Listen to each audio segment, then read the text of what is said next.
want to thank you all for coming to St. John's Baptist Church, where we're having candid conversations with our city officials in the city of Woburn. All right, we have a moderator today. The moderator will be Matthias Tankersley. I'd like to call forward the moderator. And as the moderator prepares himself, he is going to lead us into what is necessary for us to do tonight. Okay, so we have Matthias. Now, Matthias is my son, I can tell you that. He's my son. He's a student at Northeastern University. He's a senior. He is studying computer science and finance. And you know, there was nothing better on his schedule than to be the moderator for Candid Conversations. So let's give God some praise for our moderator.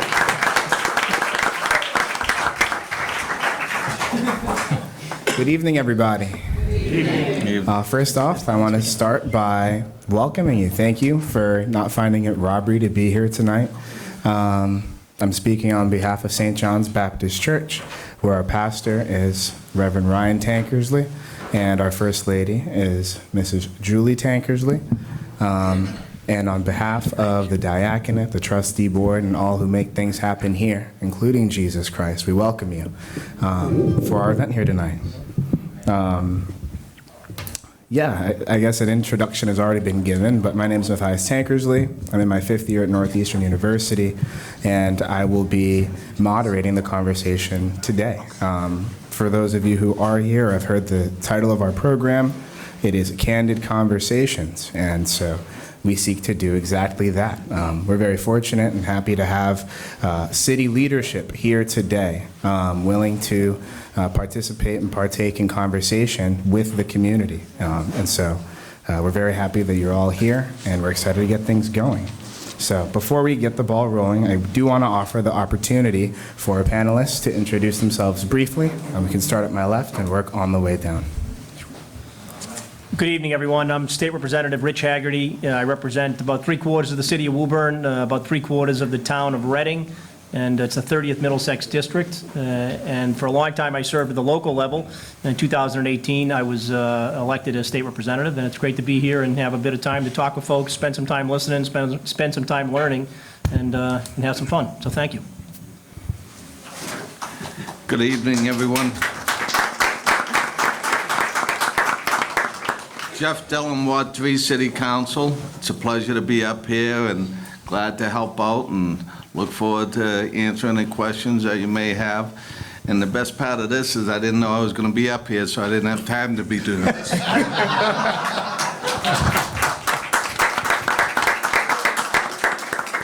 Good evening, Chuck Viola, Ward 7 City Councilor. As Jeff said, had no time to prepare for this, but I'm happy to be here, happy to answer any questions, and look forward to talking to you. Thank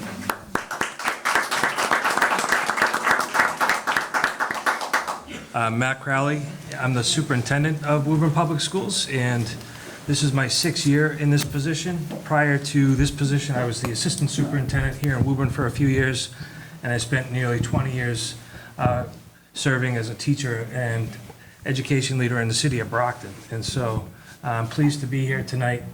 Just a little bit about myself personally. I don't know if that question will ever come up. Absolutely, yeah. You want me to wait? No, you can do it now if you'd like. So I grew up in the city of New Bedford. I have 2 sisters.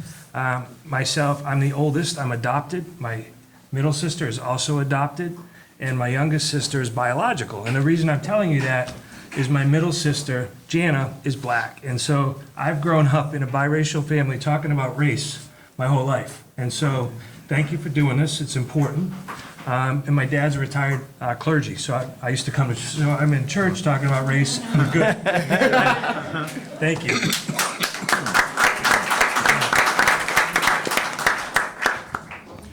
Good evening, everybody. My name is Mike Concannon. I am the current City Council, thank you, City Council President here in Woburn. I'm a councilor at large. Jeff and Chuck here, they represent particular wards and neighborhoods in the city.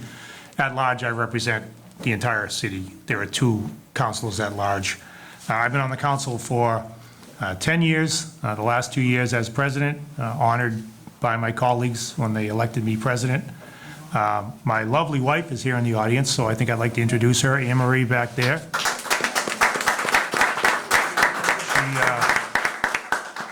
She's been terrific. She's backed me in everything I've done and ever tried to do.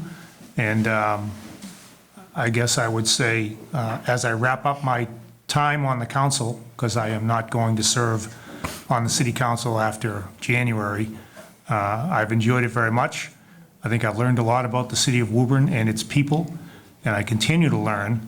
And I guess I'd just say that in a roundabout way, I'm actually seeking a job promotion. So if you're so inclined, maybe you'd consider that. Thank you.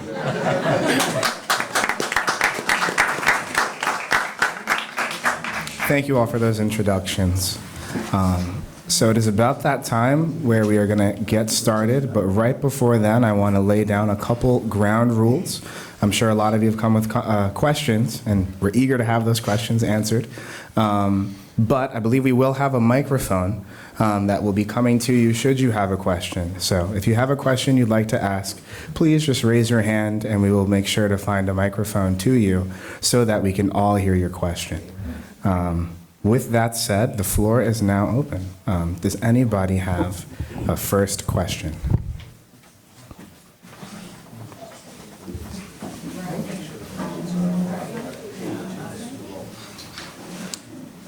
All right, one more ground rule before we officially get going.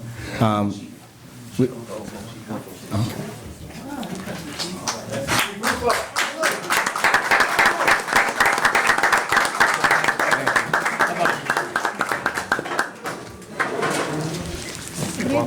How are you? Very good. See you. Good. Nice to see you. Nice to see you. Much better than me, you. Chief Rufo. Yes. Thank you for joining us. Certainly. We just finished wrapping up initial introductions from our panelists. And I just want to offer you the opportunity to have the same introduction. I'm sorry I didn't hear you. If you'd like to give a short introduction of yourself, we just finished up with everyone I'm Chief else. Rufo. I started year 41, June 7th. I've been the police chief the last 5 years, and glad to be here. Thank you very much.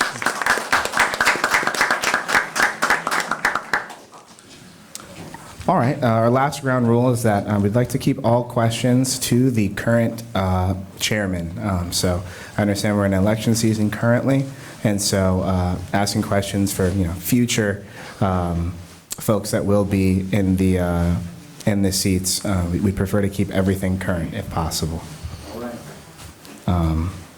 However, I guess I'll start off. Oh, we have a question. Absolutely, please. Thank you. Hello, hello. I didn't write my question down, but I was thinking about it on the way over.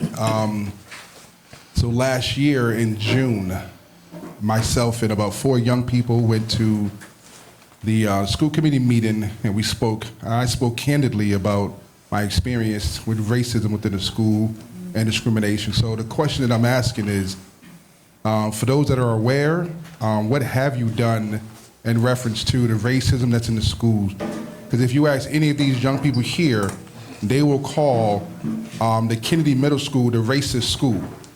And the reason why they call it the racist school is because kids say the N-word and they do things and they get a tap on the wrist and sent back to class.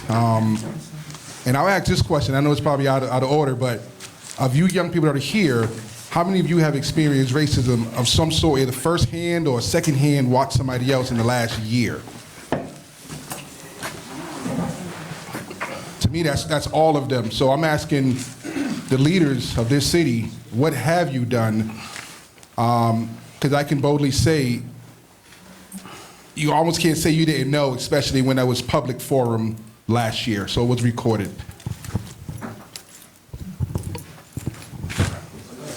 I think I'll kick it off.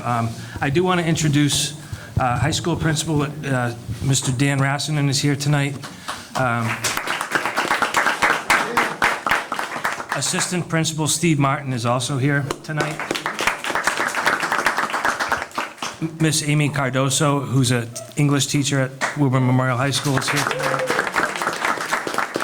And the table of young people are the Embrace Club. And so that's a club at Woburn Memorial High School. I think it's been there Steve started it 2017. And so to address this issue of not just race, but inclusivity.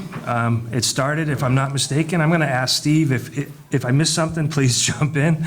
You know, the idea of people not being treated fairly in schools is not okay.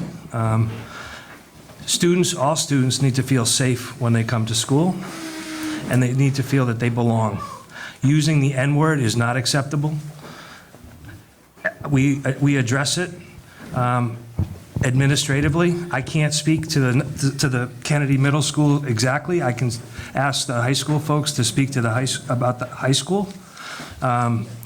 As a leadership team, one of the things we've done over the last year, we read over the summer a book called Unconscious Bias in Schools, and the author, Sarah Fireman, is a Harvard professor.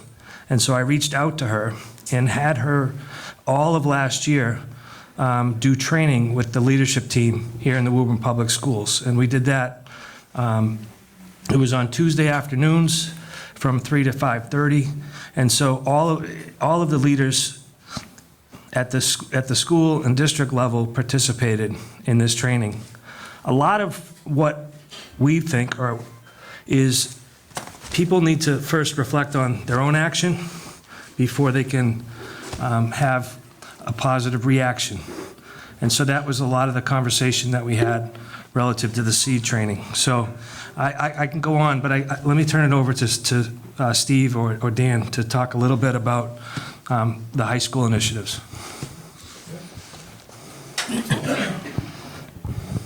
So I want to thank you guys again. Mr. Austin, thank you for your question, and it is real. We are experiencing issues at the high school that personally do not belong, not only at the high school, but they do not belong anywhere in the country.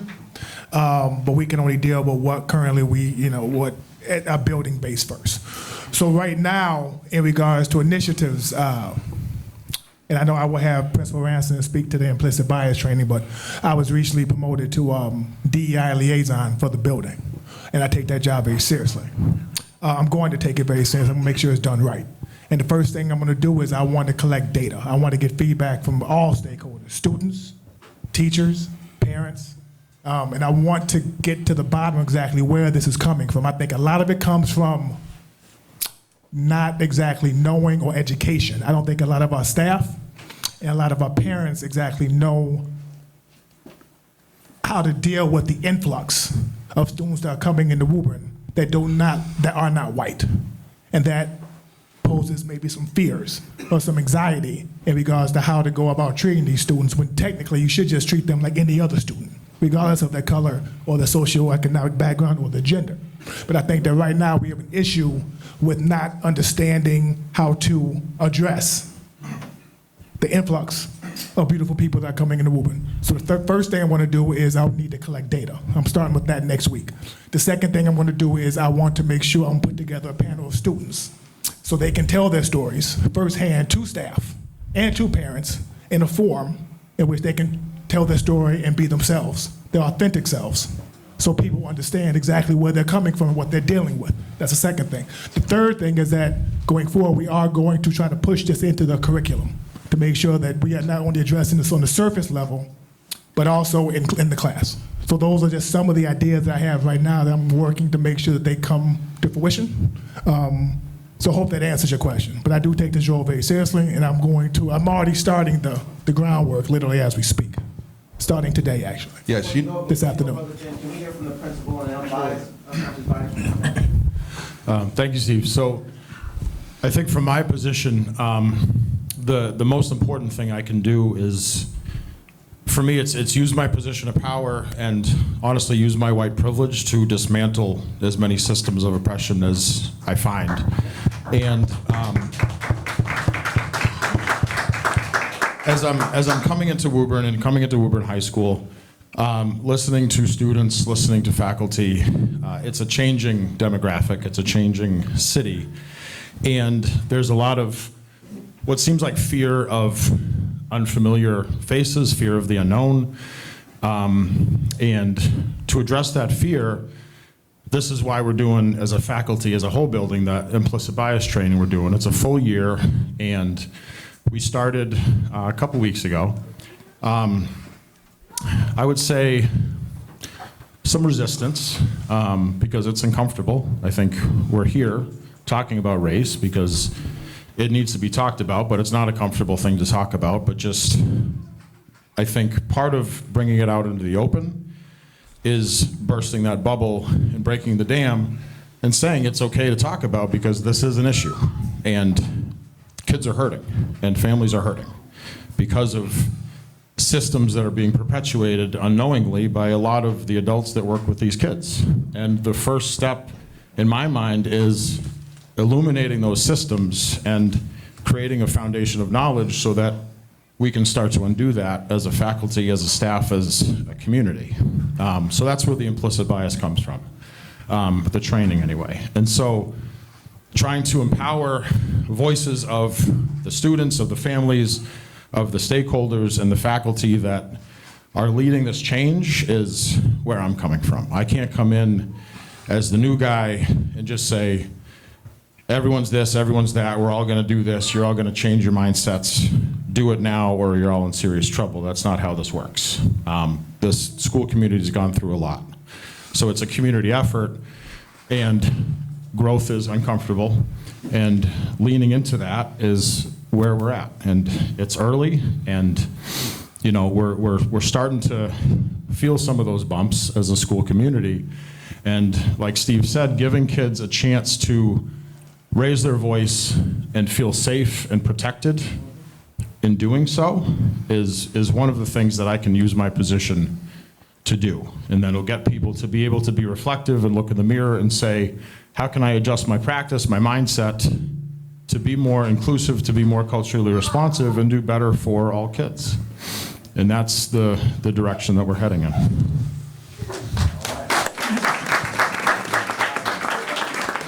I don't know if I'm able to respond to that. Is that possible? Well, we have another question. We have another question in the back. We're going to come back to you, Brother Austin.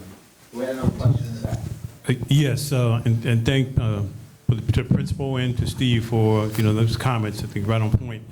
My question is for the entire panel, because as we can see what's going on in America regarding race, but also regarding the increase in mental health and depression and all the things that's taking its toll on families and students, and we can see some of the triggering effects in terms of gun violence and so forth. So what's the city's plan in terms of support, resources for mental health, and those things that spill over in terms of, school, how many school shootings we have?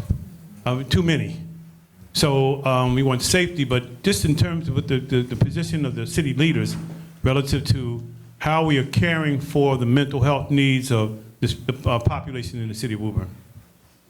Yeah, I'll start, Ron, and then be happy to let everybody else go. But we work, from my office, really we work very well with the city council. And one of the things that we've done recently is we've created a substance misuse coordinator. And as part of that, there's a mental health issue. There's a mental health aspect of that, and there's other issues with homelessness. So, we've worked very well together to establish that. We recognize, as you said, the issues in America, and particularly across the country, but in Woburn as well. But we have those issues, and we're taking this seriously. And that position will be filled. I have said that with the support of the council, we were able to fill that position for the first time. With regard to the high school, I'm really proud of the chief sitting next to me, and superintendent, the principal, and former principal Steve Martin. But we've added to the police department a deputy chief, which in addition to helping the chief with many of the roles that go on down at the police department, we included, with the help of the city council, a portion that would be a public safety officer, the public safety point person at the high school. And as you mentioned, there are way too many shootings at schools across the country. Mental health is part of it. But there's also the issue that we have a real responsibility to protect our teachers, our students, and our community. And I think that's a step in the right direction. And with that, I'm going to turn it over to City Council President Mike Concannon, and he can further elaborate, and the chief can go too. Sure, and I do agree, Scott, that those two positions you referenced will be very helpful, the deputy chief as well as the substance misuse coordinator. To your question, Ron, I think we probably do a better job and we probably have a better structure in place in the schools to deal with those kind of issues. We've got the behavioral specialists, and we've got folks who are attuned to what's going on in these children's lives. On a citywide level, I think we're doing probably about as well as any other community. As you referenced, these are global, national, state level problems, and it's tough for one small community to get their arms completely around it. I think as we take a look at how this substance misuse coordinator position rolls out, I think we're going to learn a lot about mental health issues, homelessness, and how it all comes together. And I think it might prompt further discussion about city resources being applied to these problems. Right now, we have a pretty basic structure in place, police, fire, et cetera. As I said, the schools keep a close eye on the kids, but community-wide, there's probably more work to be done. And I think none of us up here are too proud to take a look at how other communities are doing it and learn lessons from them. So I think as we go forward, these couple of positions we're adding are going to open the door to other types of ways to address these problems. And again, I think we're all on board in introducing and adapting to anything that's worked elsewhere. Chief? As the mayor and President Concanon said, we are adding a deputy chief. Most importantly, one of the primary functions of the deputy chief is going to be complete integration with the schools, particularly with safety and safety progress that we can make in the schools. A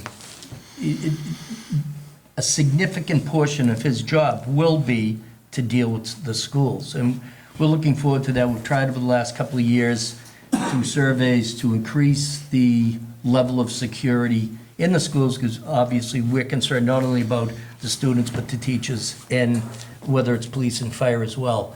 And that has to start in the schools, and we in this, particularly with this new position, intend to make it that much better for us in the schools.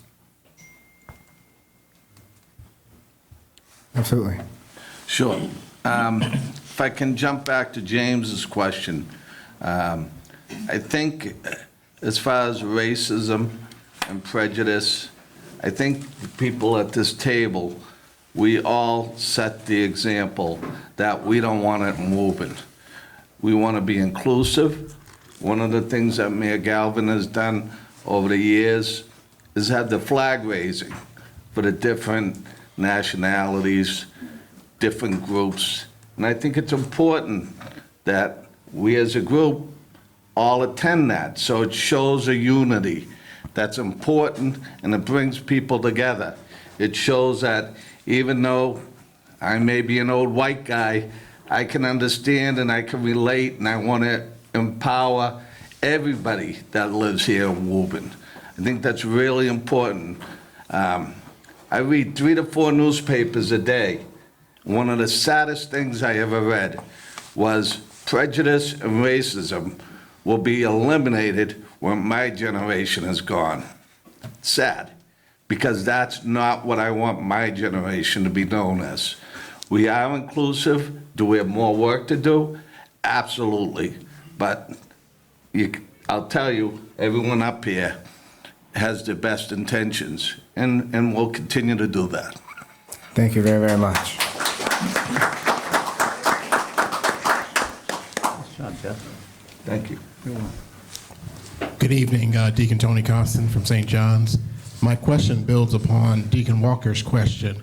With the recent tragedy in Maine with this gun shooting, and the fact that our national leaders still won't do anything to help curb gun violence, what, if anything, can the city of Woburn do to enact measures to deter potential threats such as what just happened in Maine yesterday? I think that's something State Rep Haggerty, so. Yeah, I mean, working I can on. definitely touch base on, at least from the state level. Last week, believe it or not, the Massachusetts House passed a very aggressive gun safety piece of legislation. Expands our red flag laws. For those who don't know, red flag law is essentially, it was passed originally in 2018 in Massachusetts. It allows a family member or a law enforcement individual the ability to be able to go to the courts to essentially put up a red flag and say somebody is in danger of injuring themselves or someone else with guns. So last week, we expanded that law specifically to include mental health professionals, most doctors, as well as school administrators, and thirdly, employers, so that they can be on the lookout for somebody who perhaps has weapons, who should have those weapons removed from their home. My view is that if our laws are on the books up in Maine, there's a good chance that that individual would have had those weapons taken away from him. We know that, based on at least initial media reports, that that individual was going through some a mental health crisis. So we did a series of things within the bill, but we expanded training for licensed gun owners even to make sure that folks doing live fire training. We're doing serialization around ghost guns. These guns that are being made in people's basements or being shipped from overseas, making sure that people are required to actually serialize these weapons.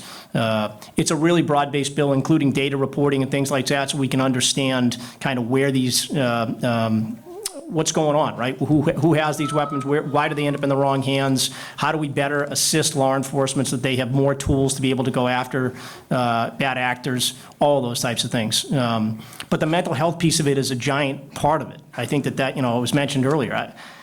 We invested an additional $200 million last year in our budget just on the mental health side of things, and it's still not enough. If you're a young person who's looking to talk to somebody today who's having difficulty, there's a pretty good chance you're going to be standing in line, and that you're going to be told by a doctor that it's going to take several months before you can get in to talk to somebody. That's not good enough, and we know it's not good enough.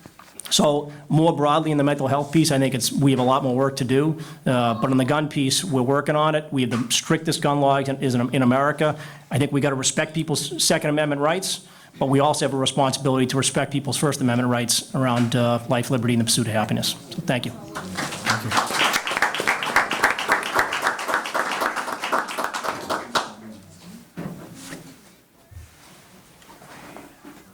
I believe we have a question in the back. Good evening. I'm really happy to be here for this discussion, and I kind of want to bring it back to the issue of race. And I want to, as I'm thinking about it, so I'm a mother of 5 sons. Our children were raised in Woburn. They started, my 2 oldest kids started at the Wyman School, the old Wyman School.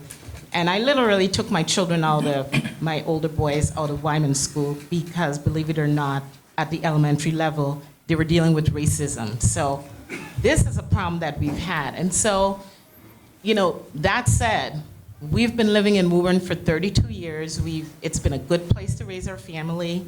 We know a lot of people, but like the principal said, when it comes to talking about race, people are afraid to talk about race. And we're living in a time when there's a lot available if we want to do it. So one of my questions for the principal is, what if any pushback he might be getting from his staff on those issues, because that's where it starts, and that willingness to open up about it. And then my other question is, I look at everybody up on stage and I see, these are all of our city officials, and what are we doing in our city, in our schools in our city, to diversify the people who work in our schools in our cities? I know it's difficult, but I think it's one of these things that if we're really serious, it's one of these things we have to be on purpose about. And I know for the students sitting over here, you have Mr. Martin, but I don't know how many other teachers of color are in the Woburn Public Schools.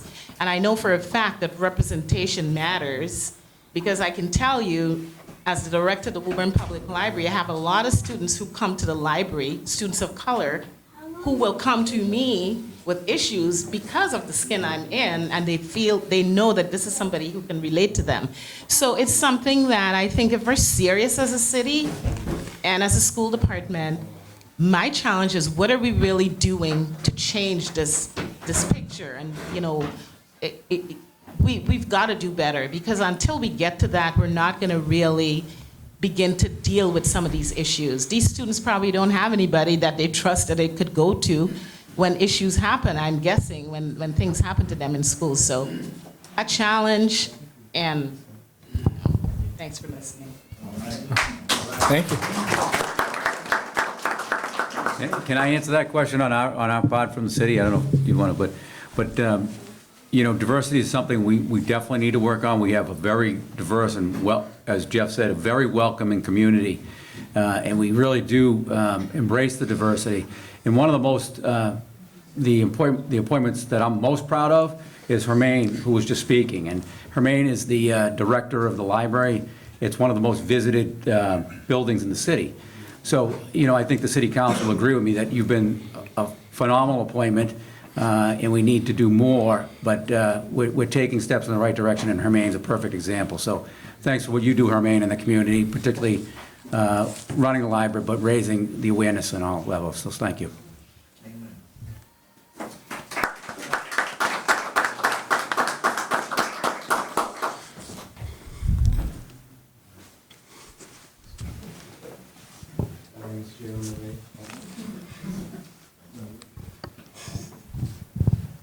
My name is Jalen Merlin. I'm a student at Woburn Memorial High School, and I'm also the founder of the BSU at the high school.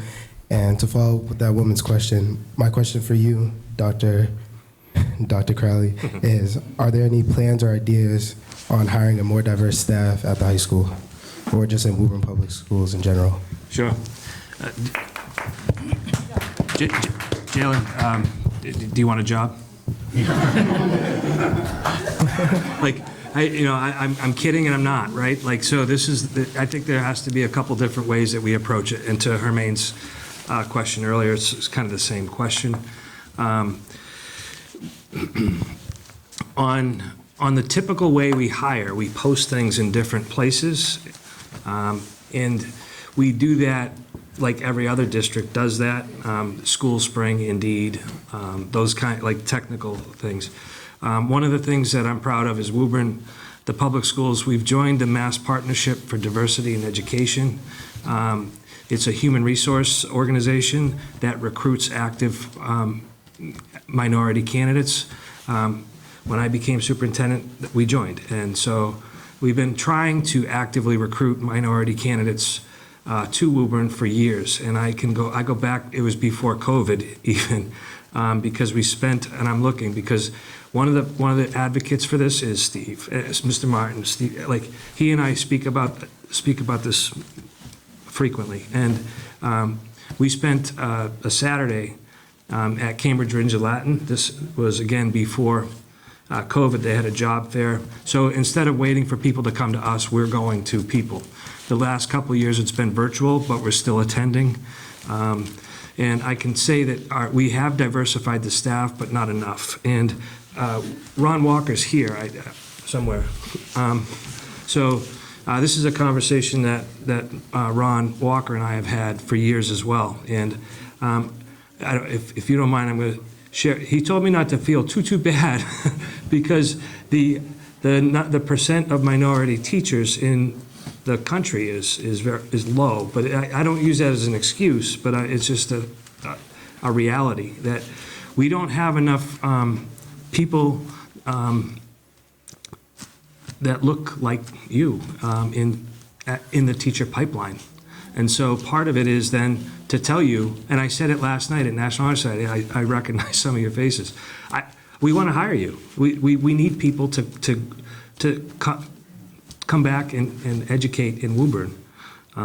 And so we are having conversations with Salem State, UMass Lowell, to one of these grow your own pipeline situations where if you go to Lowell or Salem State and become an educator, hopefully you'll come back to us and teach. So I hope that answers your question to the extent that you asked it, Jalen. Sure.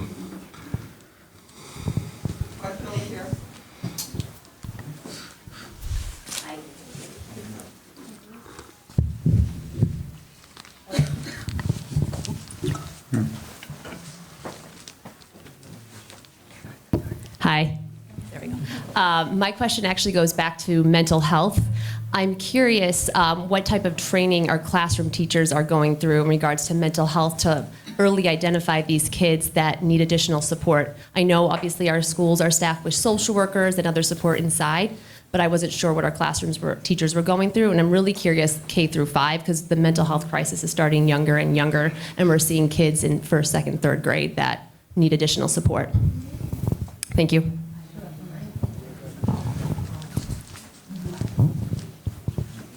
I guess that's my question again. Anybody else? Feel free to jump in. You're doing great. Thank you for the question. I'll address mental health on a broader scale, going back to, I think it was Ron's question earlier. Over the past few years, anyway, the Woburn Public Schools has invested in personnel and people regarding mental health. So when I started, we didn't have adjustment counselors at every elementary school. We do now. We call them BCBAs, but Board Certified Behavior Analysts. When I started, there was 1, there's now 10. And so we've invested in people to be at the schools to handle the behavioral needs and the social emotional needs that are presenting themselves. I can tell you, and those of us that are in schools, post-COVID, the mental health has become even more of a challenge. The teachers do go through some formal trainings at the beginning of the school year. We offer psychological first aid for staff. A lot of it is optional, I have to tell you that. The teachers do a great job, and we want them to be in the class with students. To do a lot of these trainings would require them to be outside, not in class. But the other thing I wanted to circle back to is relative to mental health. We have partnerships with the Home for Little Wanderers and William James Foundation. So those are 2 organizations not in the Woburn Public Schools but we partner with, so that if students need mental health outside the school day, they do have access to it. The school adjustment and guidance counselors know this and can make referrals to them. Again, because crises don't just happen during the school hours, they happen at any given time. And so the William James Foundation, we just partnered with Cummings on a grant, and so we're going to expand our mental health capacity with William James as well. So we are admitting to the, that mental health challenges are real. We're doing our best to make sure that the kids' needs are met.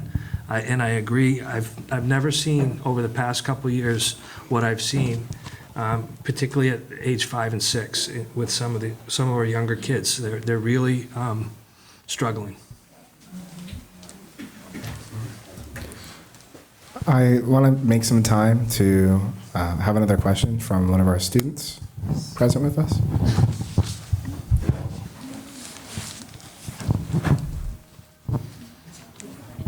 Hi, my name is Taylor Berg. I'm a student leader at Atwood High School.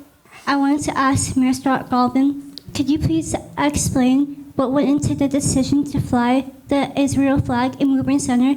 Additionally, have you considered the feelings of Wouburnites who may not be exclusively pro-Israel right now?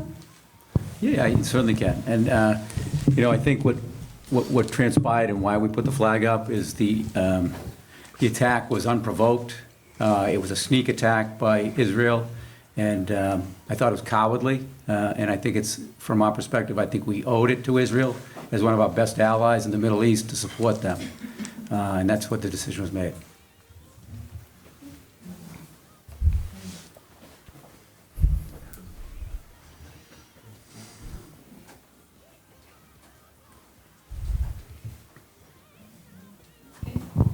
Hello.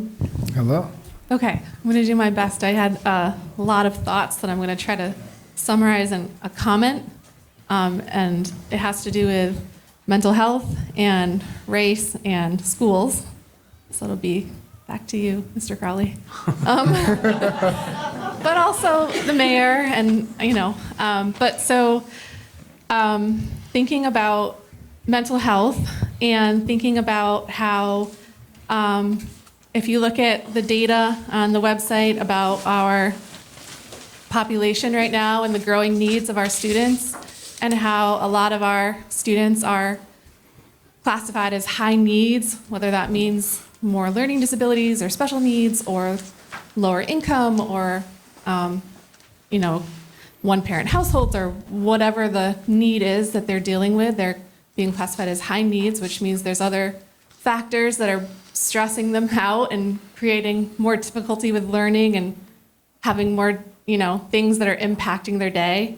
That affects mental health. That affects learning. And then you take students who are coming to school and are kids of color who are coming in already feeling like they are different, being treated differently, directly being impacted by racism, direct racism, passive racism, systemic racism, institutionalized racism, all sorts of racism. And that's impacting learning. And that's impacting their mental health. And then we have COVID, and that changed a lot of things. A lot of kids missed learning. So then they're feeling stressed out because they're behind in things and everybody's telling them to catch up and do better on your tests and things like that. So there's all of this stuff that's like impacting kids' learning and their mental health. And I know that we got all those grants and that we were trying to do better, with providing supports, and we have, and yet I still think we can do better.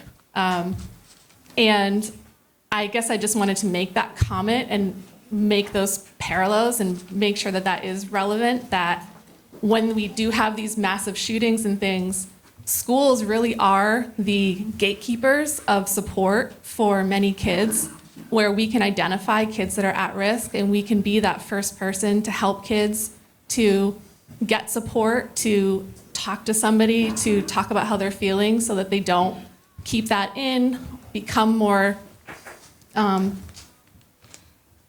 troubled down a wrong path or something, and then eventually get into things that might lead to more intensified mental health or school shootings or other violence. So all of that to say that I think school mental health is a huge, important investment and not something that we have necessarily covered here in Woburn. I do work in another district, and I am a social worker, so I like to promote that hard. And the other thing, the other part of my question was, in my district that I do work in, we do a lot of equity work, and we do have a very strong equity initiative.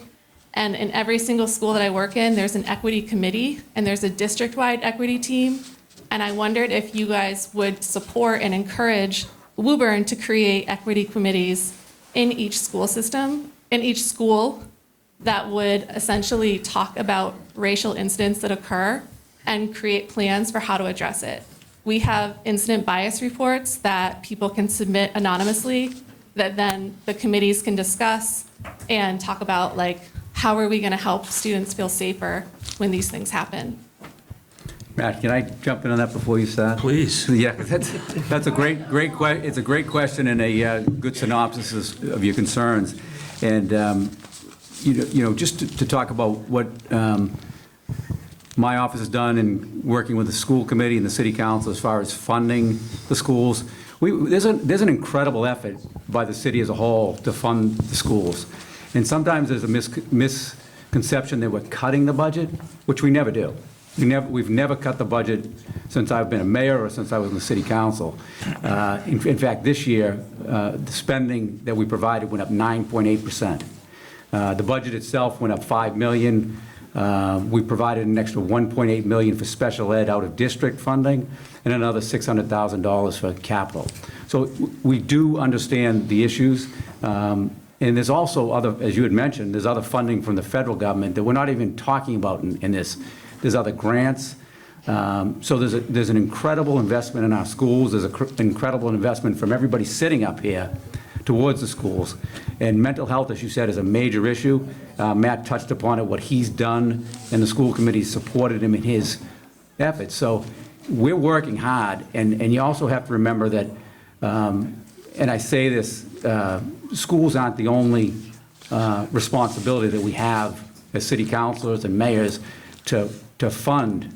There's a number of different issues. There's the police department, which plays an important role in the city. There's the fire department, public works, library and other departments. We have financial departments. So we have to look at the money that we actually have coming in, and we have to be responsible with that.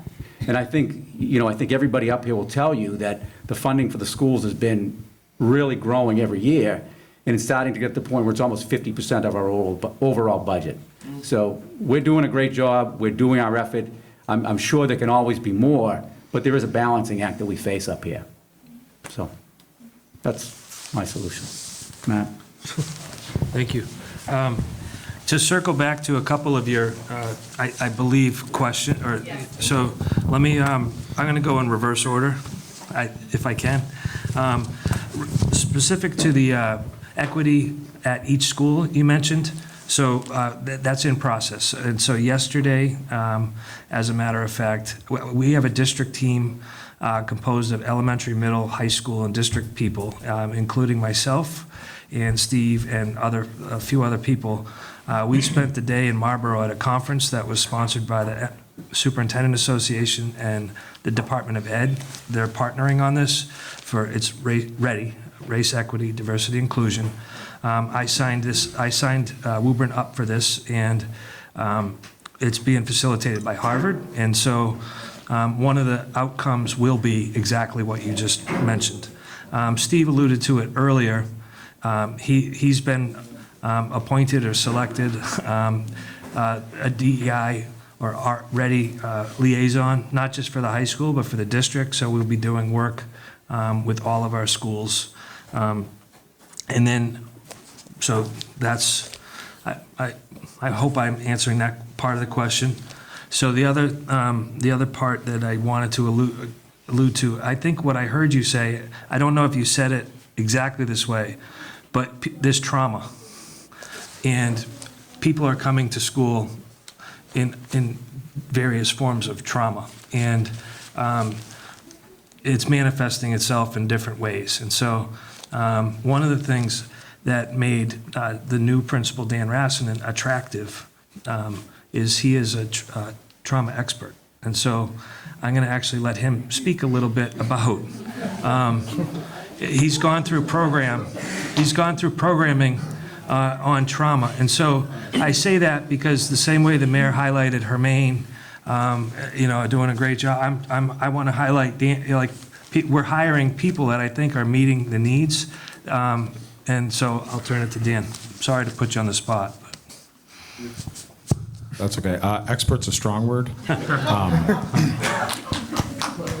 But I appreciate the sentiment. So no, I have gone through a program at Lesley University. It's called LIFTS. It's the impact of trauma on learning, basically. And I'm an adjunct there. And it started because when I was teaching English at Lawrence High School, I would see kids come in just dysregulated, and the only thing that would happen was they would get excluded and punished, and is the physical embodiment of the school to prison pipeline. And my question was, well, what are the schools doing about it? And the answer was not much, just traditional discipline. So that led me down the sort of journey of figuring out what trauma does to kids' brains and the physiological changes behind that, and the fact that a lot of times when kids go through childhood trauma, a lot of times we are simply asking them to do things that they physically cannot do in that particular moment. But it's a big mindset shift. So kind of what I was saying earlier, I can't just sit in my ivory tower and say, okay, everyone's now needs to be trauma informed. I'll see you in June, and then expect all these magic things to happen. It starts with adult mindsets and education and a theoretical framework, and then practice becomes informed, and practices get better. And then that's how I think change happens. And so but it's important, because this is how these tier 1 supports happen, where going back to the classroom supports and teacher training, I think when teachers have that trauma lens, it becomes a matter of there's nothing wrong with the student. The student isn't uninterested or careless or doesn't care about school or mean. It's what's going on with that kid, what's happened to that kid. Let's intervene, let's figure out what's going on so we can make some adjustments to our practice, to the supports that the school provides. So that's the trauma piece of everything that is going on, but I think it's, you know, I'm less than 2 months in, so I need to be conscious of trying to put too much on people in a new community, in a new role, and in a school in a district that's gone through a lot. And I will follow up by just suggesting that one of the elementary schools, I was talking to the principal, was worried about trauma and how to handle trauma. And again, the lack of training for teachers. So Dan went and spoke to the staff at one of the elementary schools about trauma. So we're trying to use our own resources to the extent that we can to support each other in what everybody would tell you is a really challenging time. When we talk about mental health, we talk such a broad picture, from anywhere from perhaps a toddler to our senior citizens. And we combine that often with the opioid epidemic. I don't think you can look at one without the other. I think they're tied in very frequently. And again, I'm no expert at this. Unfortunately, I have life experience with this. My son, 33 years old, Malden police officer, took his own life. So it's a subject I've watched, and I know State Rep Haggerty, I know Senator Friedman have advocated for more money from the federal level, the state level, for mental health. And let's face it, that's what we need, more money to be able to get the educated people out there and help the people that need the help. I know personally people who go to work every day and would look at them and would say, they got everything going on, they're fine. They have issues and they can't get an appointment with a mental health specialist. They have to wait months. Months doesn't work. Months doesn't work. Weeks don't work. We've got to make it available. So, and again, sad to say, it's all about the money, and we got to have the people out there that can handle it and help these people that need help. And again, that's why I'm excited about the substance abuse director that we're soon to have in our city employment, and part of that is mental health. And I have been in Mayor Galvin's office a number of times talking to him about that, and the sooner we get that, the better we get that. Every day is a day wasted, from our own level to our state level to the federal level. There's got to be more money and resources put from the broad region of mental health, for sure. Thank you. Thank you.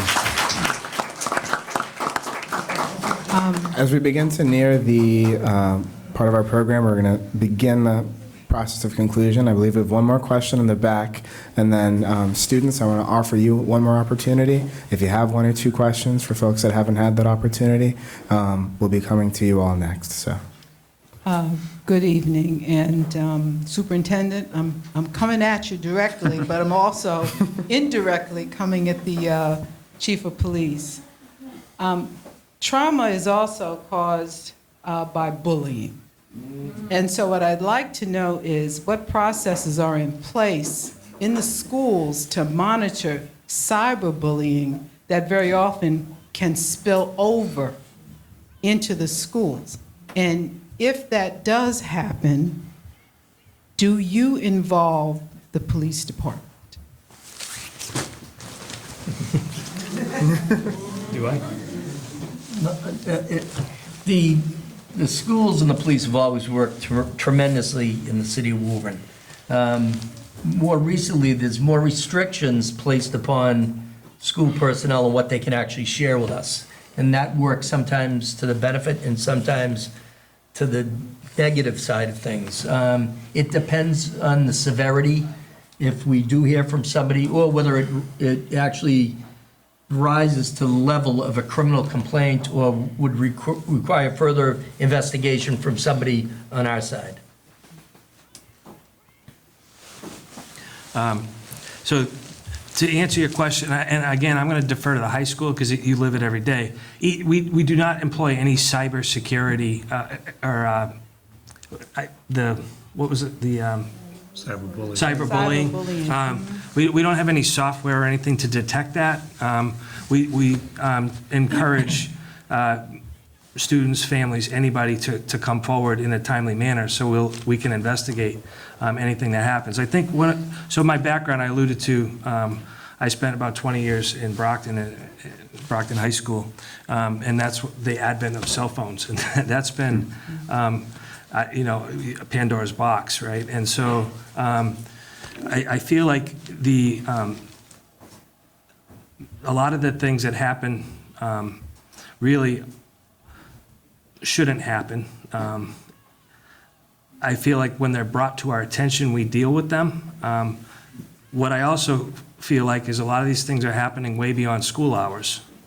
And so we have limited, access to students and their phones and things outside of school hours. Doesn't mean we can't, but the problems come into the school. And so when we're made aware, we'll react. We have a whole bullying protocol, investigation process that we follow consistently and report out accordingly. And so I'm trying to answer your question. We do not involve the police really unless it's evident that there's probably a crime and we tell the person to please just contact the police. Just bypass us and go to the police. If I may, I'm assuming that you have a code of discipline all students have to adhere to. And so how detailed is that code of discipline? And does it include a reference to cyberbullying or bullying in general? We do have a student code of conduct. If you want to talk about it at the high school level. So Woburn doesn't have a system-wide code of discipline for the schools? We do each level, elementary, middle, high school has it because it varies depending on the level.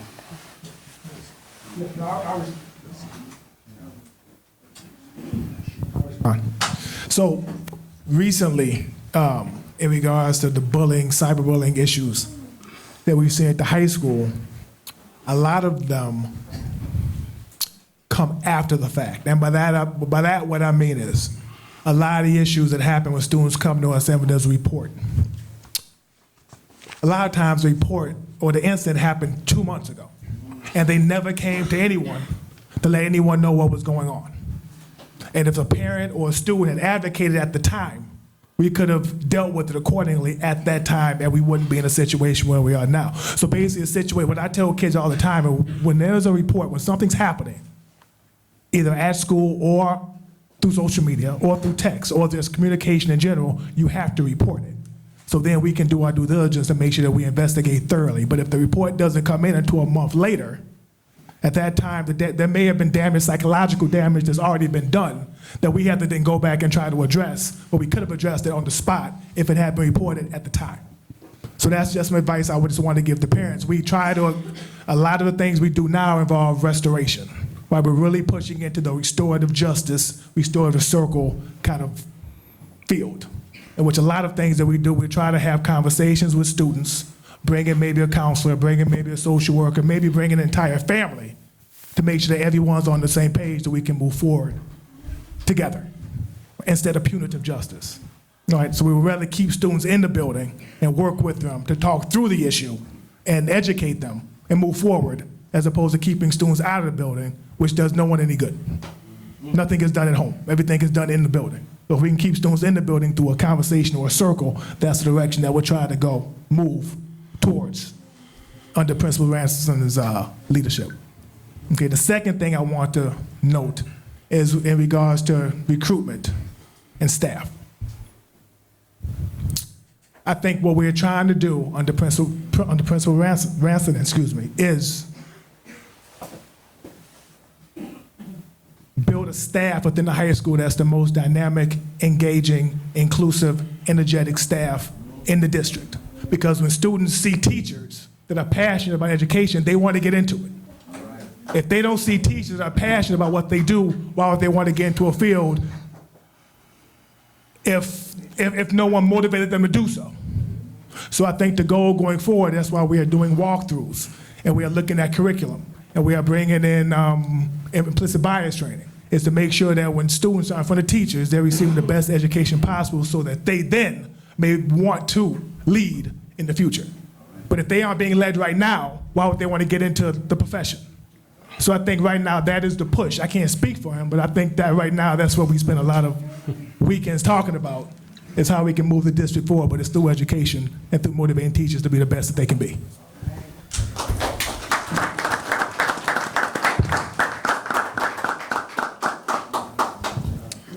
I believe we have a question from one of our students.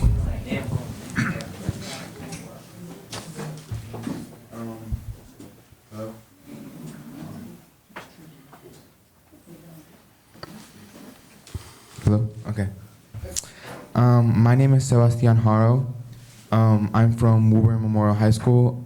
I'm in 9th grade and I'm part of the Embrace Club. I have a question for Chief Rufo. So, first, I would like to thank you on your swift actions last year in the removal of a racist police officer. That being said, what types of background checks do you have when hiring a police officer so that the public knows when someone with neo-Nazi beliefs won't slip through the cracks again? Well, it's a good question. We're going through a hiring process now. We're attempting to put on 8 individuals on the police department, which is proving to be quite challenging. And I can explain that a little further as it pertains to civil service and how we're bound by civil service and hiring with them. But people go through an extensive background check. People say, well, did you check? We check criminal side, we check social media, everything from medicals, physicals, psychologicals, physical ability tests, personal interviews, culminating with an interview with the mayor. It's quite extensive, particularly with the implementation of the most recent thing in the last 2 years is the Post Commission, and their standards have created a standard, have created a procedure that is even higher, though we were already at that level. If it's virtually impossible if somebody has a name that isn't theirs and they're on social media for us to determine it is them unless there's indications of it. With this particular individual, he had just been hired as a reserve police officer. He wasn't in training. He had never worked. And even though we went through that extensive background check, at that time, there was no indication of any of those leanings, tendencies. At the time, he was dating an assistant district attorney in the Middlesex DA's office. His background was stellar. You can only do so much unless people inform us. Even with the in-depth interviews and literally interrogations at times to determine backgrounds, sometimes things slip through the cracks. It's a great question, because this guy was truly the boy who lived next door. He had his own business in the city, and you would, it happens, unfortunately it does, but it's a great question, and we are really, as the chief said, we just did 12 interviews for eight hires, and it's really one of the things that we're really concerned about because of that, and it happened, unfortunately, and it is something we're not proud of, but again, we do all the background checks, like the chief said. They go through extensive screening before they even get to my office for the interview. And the police does a great job, but sometimes that happens and it's unfortunate. And the right thing we can say is when we found out about it, we took swift action, and now he's barred from ever being a police officer again. So that's... Yeah, not only in the Commonwealth, but anywhere in the country. Those things can slip through the cracks, and it does. And as the mayor said, he was the kid next door. And then you were talking about diversity, equity, inclusion, hiring processes. We are bound by civil service. So that's if you want to become a police officer or firefighter in Woburn, you have to take a civil service exam. The civil service exam, upon the completion, it ranks people according to their grade. At the beginning of the list, at the very top goes any son or daughter of a police or firefighter killed in line of duty. Immediately after that is a disabled veteran, a veteran, then the individuals with particular scores. And we are a civil service community, so when we request a list, and in this case, we wanted to hire 8 individuals, we got a list in excess of 40 individuals. Approximately 28 signed. We had an orientation. That 28 diminished to about 23 that showed up that said they wanted the job. The next phase was setting up physicals, psychologicals. We literally get down to 18. In the last few weeks, 3 more said, well, we don't care to do this now. So people say, why aren't you more diverse in the police department? We hire based upon the list that we get from civil service. Mayor and I have been in discussions for probably, I would say, at least the last 3 years to come out of civil service. Right now, the state is preventing most cities and towns, and there's in excess of 23 right now trying to leave because of hiring. And when I tell you hiring is anemic at best, it certainly is. It's the only way I can describe it. So at some point, we will probably look to come out of civil service so we can attract members of the members of the police department that are more reflective of our community. Right now, we're not succeeding at that. So that's one of the things that we are discussing. It is a bargaining issue with both unions. But as far as for betterment of the city and for a more diversified workforce, hands down, it's the way to go. Yeah, I agree.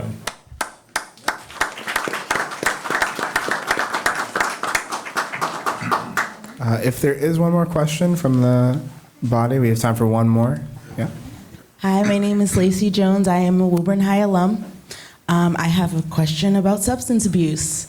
Back when I graduated in '09, a few of my friends have passed away from overdose. Now it seems like the newer generation has more access to drugs and alcohol and vaping. Are we doing anything about getting these things off the street so our next future generation is not coming into the same thing? Well, we have a very, very aggressive drug task force. We're part of the Southern Middlesex Regional Drug Task Force, which I commanded for about 10 years prior to making captain in chief. We are very, very proactive in drug enforcement, probably, if not the most aggressive, one of the most aggressive in Middlesex County. And we collaborate with other cities and towns and contiguous to us, but also part of the Southern Middlesex Task Force. And we bring those assets of these other communities into Woburn to do these drug investigations. We are very, very proactive. Is it more available now? Most likely, fentanyl is absolutely destroyed so many lives, and it continues to. And it doesn't just end in Woburn. It's far greater. But just so you know, we are very aggressive, very, very proactive detective bureau, but even more so a drug unit and regional drug task force that addresses that. And one of the points that you made was in 2009, the tragedy of the drug abuse back in those, and we all, you know, Jeff and everybody up there, we know students who were hooked on doctor-prescribed medications, which is a major problem, and that was what got that whole problem going, and it was terrible, a terrible time, but those doctors have paid the price. The drug companies that abused our young children, they've paid the price. They've been brought to court and have been ordered to pay billions of dollars, and some of that money, thankfully for our governor, has been set aside for cities and towns to use to address drug problems now, and that's how we've been able to set up the position of a drug substance misuse coordinator position, and that's funding our position. So it's a good thing, and I think State Rep Haggerty has taken some actions on the state level, which have really helped in the issue too. So yeah, no, I mean, great support. The mayor's spot on that. I mean, at the end of the day, I graduated high school in 1998, and at that point, that was right when Sacklers and the opioid crisis really, really started to ramp up. And I lost people who I know. I lost graduates from the high school. I went to Woburn High School. I saw firsthand friends who went to rehab, got out, went back to rehab, got out, went back to rehab, died. I saw all that. And to your point about what are we doing, I think we've been trying for 20 years to try to really figure this out and just ramping up all the systems we can. It takes all of us to talk about it, to stop the stigma, to let people know that there are a lot of people who continue to have issues, whether it's alcohol, whether it's drug abuse, whether you name it. All of these things, they're crushing families, they're crushing our young people. And what are the impacts? Well, we talked about it earlier, mental health, right? Even the people who end up being clean still deal with the mental health side of things for the rest of their lives. So we need to make sure we're providing the support system for them once they get out of rehab. But we have more work to do. There's no doubt about it. Thank you. All right. At this point, that concludes the question portion of our programming today. Everybody that asked questions, thank you very, very much for your questions. City leadership, thank you for welcoming those questions today. And at this point, I want to welcome Reverend Tankersley back to the podium. All right, we're about to close out right now. If you can all stand, please. If you can all stand and grab your neighbor's hand. Can you please stand and just grab your neighbor's hands quick? Grab those young people before they leave, please. Grab their hands before they leave. Just grab them. If you could just please grab somebody's hand quick. A lot has been shared tonight. We talked about mental health. We talked about public safety. But we can't end on the issues. We're going to end in unity. And nothing unites us like a song. Please sing with me. We shall overcome. We shall overcome. We shall overcome. Today.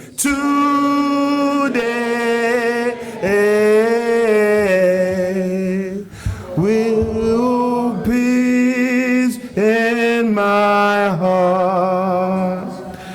I do believe we shall overcome someday. Let us pray. Jeremiah 29:7 says, seek the peace of the city and pray for it. So dear Lord, we pray for the city of Woburn. We thank you for our city officials. We thank you for their sacrifice of time, their labor of love. We thank you for this community. We thank you for the hand that we're holding. Dear Lord, help us to know we shall overcome because you have provided great leadership, great children, great schools, great public officials, great chief of police. We shall overcome because of the people that we have in our lives today. We thank you for this candid conversation.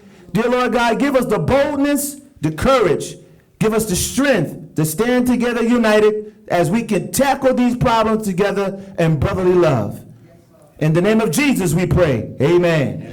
Now greet somebody in love and have a good night.